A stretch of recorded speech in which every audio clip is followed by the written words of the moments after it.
Hey guys, welcome back to English class. Last time we met, I was having you read a short story, then I modeled, completing a same matter chart, focusing on point of view for that story, and then I asked you to do the same with a new story that you read on your own. Today we will be working with that same story, so if you tried to skim through it and complete that last assignment without fully reading it, make sure that you read it all the way before you start working on this assignment, because you will need it. So, welcome back to my class, Miss Penniger or Miss P, whatever you prefer. Today, instead of focusing on point of view, we will be focusing on another literary device that authors often use, and it is something that you guys are really familiar with, so I will only go over it briefly. So the first thing that we are going to do is review characterization very briefly. After we briefly review that, we will look at types of characters that authors develop, and then we're just gonna keep on rolling.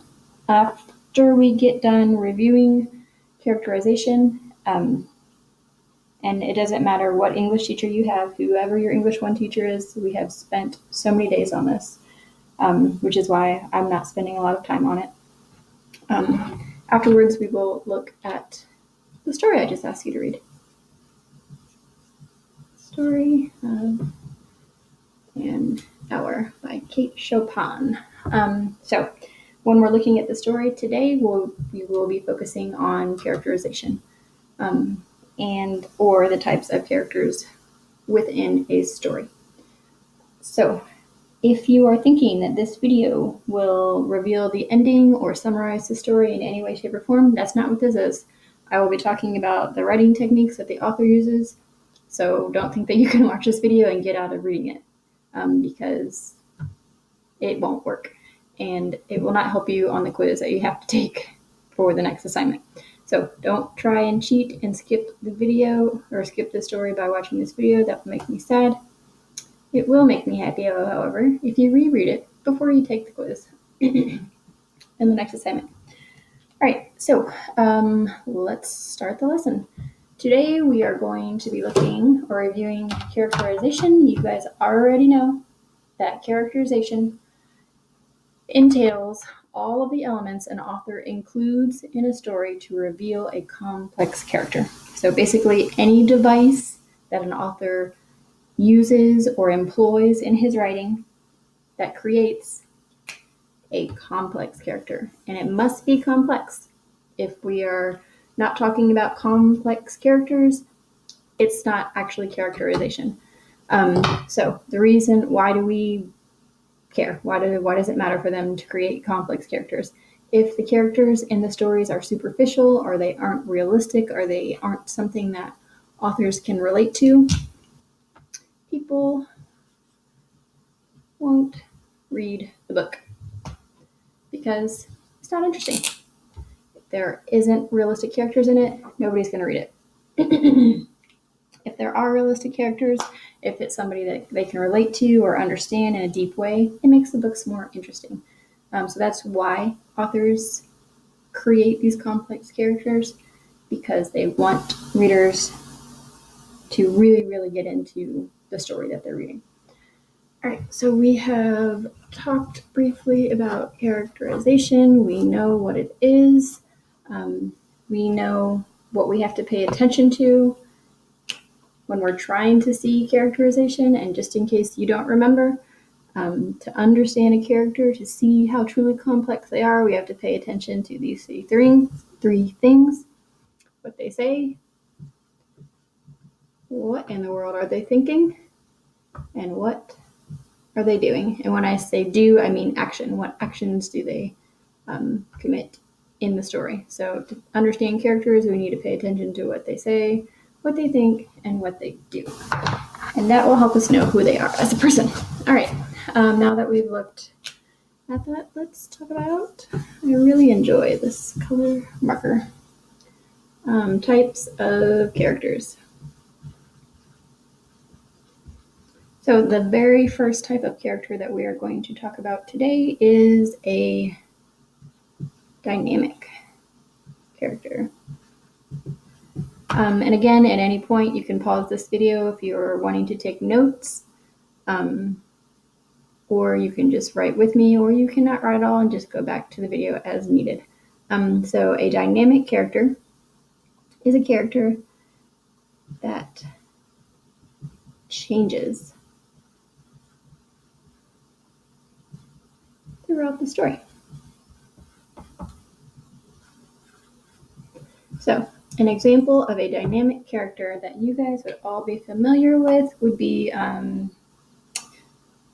the movie The Grinch, not the cartoon one, the good one with Jim Carrey in it. So in that movie, we have the Grinch, and he has all of these emotions at the beginning of the movie, and he's angry, he hates everyone, he wants nothing to do with Christmas, and he thinks it's only about material things. By the end of the movie, we see him change in a big way. He understands that Christmas isn't about material things, it's about bringing joy to others and being kind. And we see him literally grow a heart in this movie. So we see this change that takes place. So he would be a dynamic character. The next type of character that we are going to talk about is a static character. And much like the static from your TV or on your radio, it's not really a big deal. It's not really important, and it's not really that memorable. So static characters don't change at all. There is no growth. They do not evolve in any way whatsoever. They stay exactly the same. So if we go back to my example, the Grinch movie, the mayor of Whoville in that movie thinks that Christmas is all about the things that you buy for each other and having the biggest, best Christmas display and showmanship.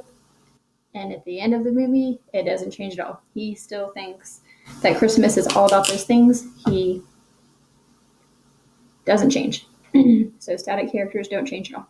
The next type of character we're going to talk about is a round character. So round characters are characters that are very complex.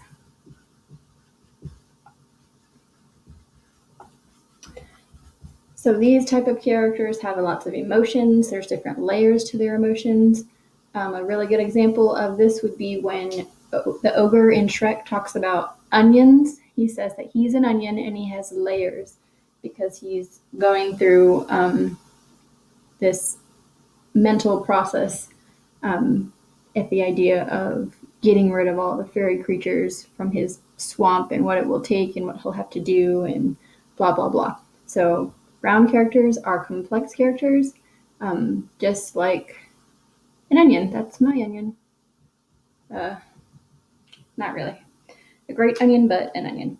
The next type of character that we are going to talk about is the opposite of a round character, and it is a flat character. Flat characters are not complex at all, and they are simple. These characters are the fillers, not really people that you get emotionally attached to. They're just there because they pretty much have to be. The next type of character we're going to talk about is a protagonist. And our protagonist is usually, and I repeat, usually, not every single time, is usually the main character. And they face a big problem. That's a protagonist. So a lot of people think, oh, it's the main character, the main good guy. Typically that's what they're thought of. The only thing a protagonist has to be is the person that faces the main problem in a story. That's how you can always tell. So if you're not sure, you can check by looking at that. All right, so we need to talk about two more types of characters. And I'll put that other one back up here in a second so we can review before I move on. After a protagonist, we have an antagonist. Those two terms you guys should be really familiar with. So an antagonist is any character or force, so like group of people or group of things. So any character or any force that is against the protagonist, whoever that may be. So basically the opposing thing, person, force against the protagonist is the antagonist. And then finally, our last one, and I'm going to write this in the bright colors because it's really important that you know this one. And it's not something that I have gone over in my class. So just make it really bright for you guys. Character foil. So a character foil essentially is the character with traits that are opposite to the protagonist. All right, so a trait is not something that people do. A trait can be something like being smart or being kind. So it's not something that they do, it's something that they are. It's a personality trait, something that they are or that makes them who they are. So an example of a character foil would be if you have read the book Lord of the Flies. We have our main character Ralph, who he's a very good leader, but he doesn't think very clearly. He gets confused with his own thoughts. He's very athletic. He was an athletic student, so in the story he's an athletic young man. He's able to build things and do things because he is athletic. Also, he is very good at rallying the troops.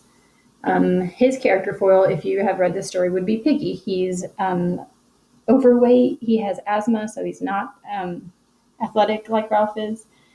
He's not a good leader. People don't listen to him because of who he is as a person or who they perceive him as to be. And he does think very clearly. He's very good at reasoning and rationalizing in his head because he thinks in a smoother way than Ralph does. So he is literally the opposite of Ralph in all of his traits. If you're not familiar with Lord of the Flies, we could talk about Harry Potter. We know that Harry Potter himself is very loyal, and he is very brave, and he is kind. A character foil to him could be Draco Malfoy. We know that he is not loyal. He gives his friends up multiple times. We know that he is not kind. The entire series, he's very unkind to pretty much everyone he comes into contact with. And we see that he's not brave because he often runs away when confronted or is unable to do a task that he is expected to do because he's scared. So Draco Malfoy would be a character foil to Harry Potter. All right, so those are our character types. We have the dynamic character, the static, the round, flat protagonist, the antagonist, and the character foil. So we've looked at all the character types. Make sure that you have everything written down that you need, or you have this video on your computer in a way where you can go back to if you need it.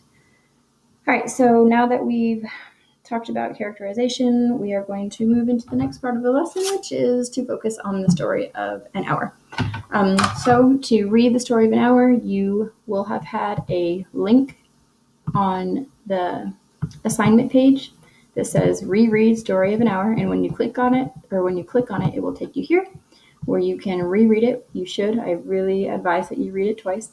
A lot of times, students don't even get the twist ending until they have read it a second time. Once you have read it twice, you will move on to the next step. So before you read it for the second time, to truly understand it, you need to know a little bit more about the author, Miss Chopin. And I know that's not how it looks, but that's how everyone says it, so that's how I'm going to say it, because that's just seems to be the way of it. Kate Chopin. All right, so we know, I told you in the last video that she was born in Missouri. I believe it was St. Louis to be exact. Let's look at a picture of her. That'll be good for you guys, I think.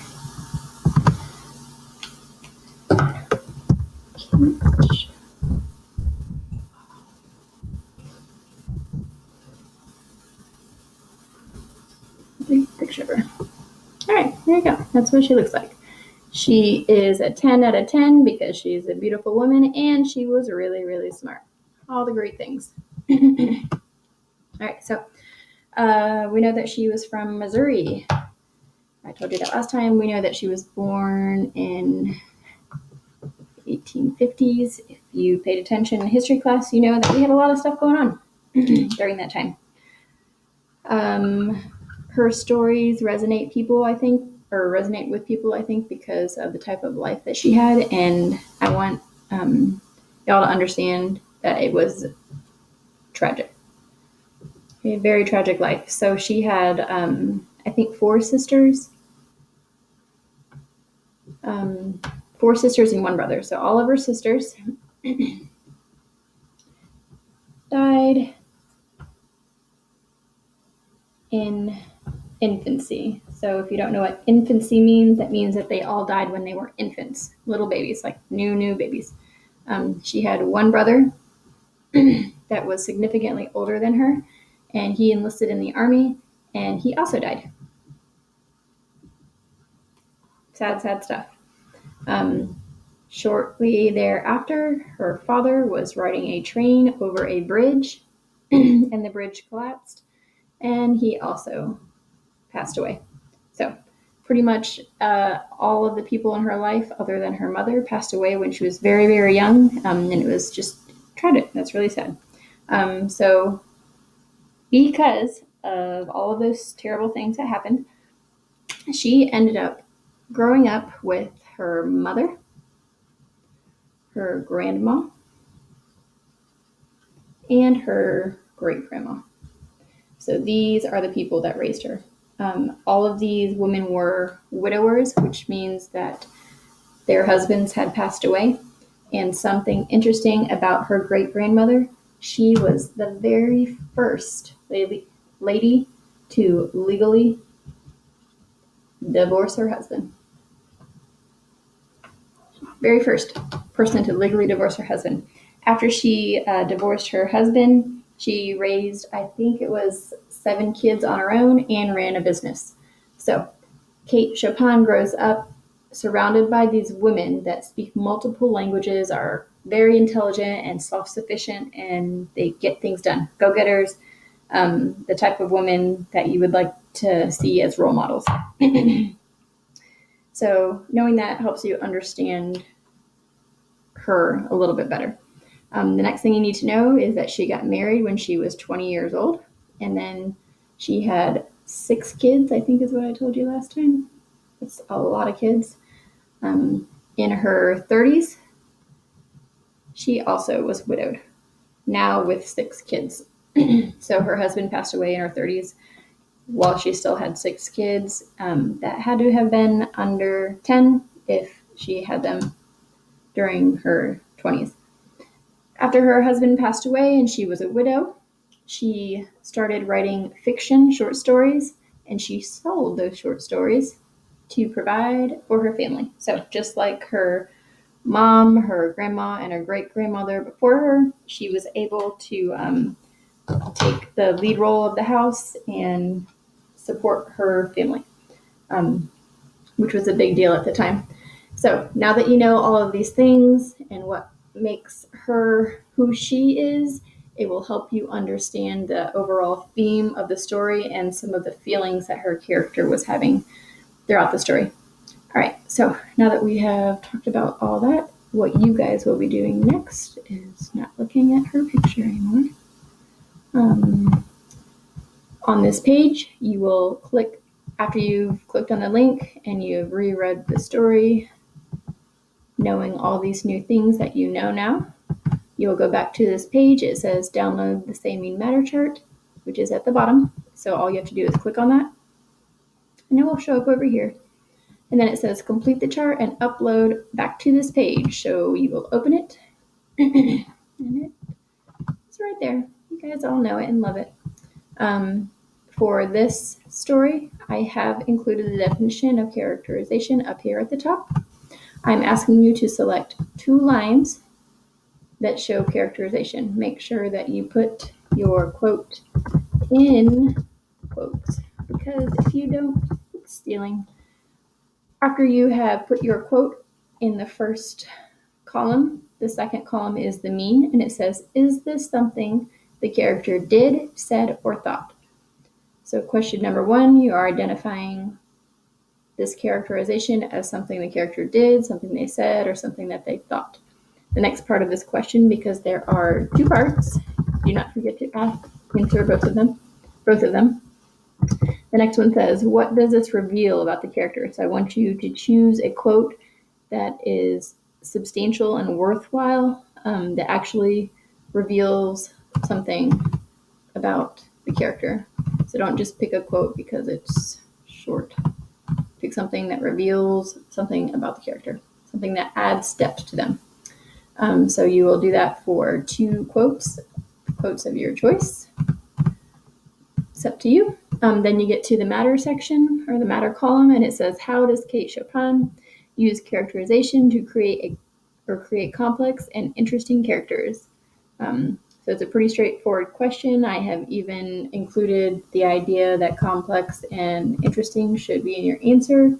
Try to make it a little bit easier for you. When you are writing your answer, please make sure that you have an A, which is answer the question directly. So in 1 sentence, answer that question. Next thing is going to be the P, that is prove with text evidence. I'm only asking that you include 1 piece of text evidence. If you're the type of person that likes to have 2 pieces of text evidence, or it helps prove your point better, go ahead and put 2 in. It doesn't matter. Something that you need to make sure that you do is embed the quote correctly.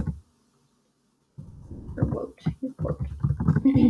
And if you can't remember how to do that, I show you how to embed a quote in the last video for the last lesson. The E stands for explain your text evidence and analyze.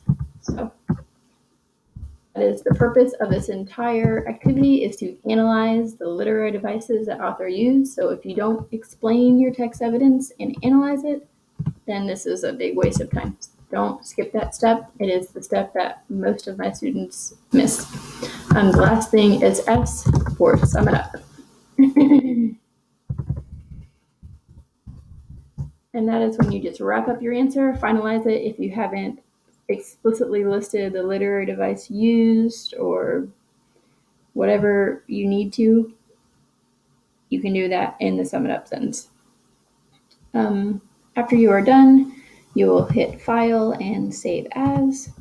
And just like the other one, I'll put this in English, you will title it with your last name first, and then your first name, then say mean matter, and then let's just do characterization. So that's what you'll title it as. Make sure you put your last name first, then your first name, say mean matter, characterization. So it will be easy for me to find. Once you have completed your say mean matter, you filled it out to the best of your ability, you will go back to that assignment page. And then at the bottom, I don't have that button because I'm not a student. It will either say reply, respond, or submit answer.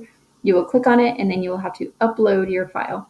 So you'll have to actually upload it into the answer box, the file, and then just hit submit to make sure that I get it.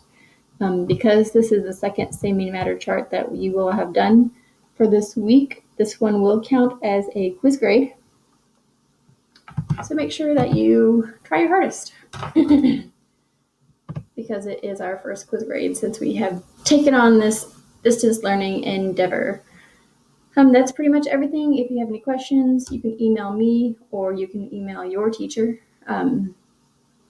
You can send messages through Remind 101 and through Canvas. We are here to help you. if needed. All right, I hope you guys actually enjoyed the story. It's one of my favorites, and I hope you have a good long holiday weekend with your family. Bye, guys.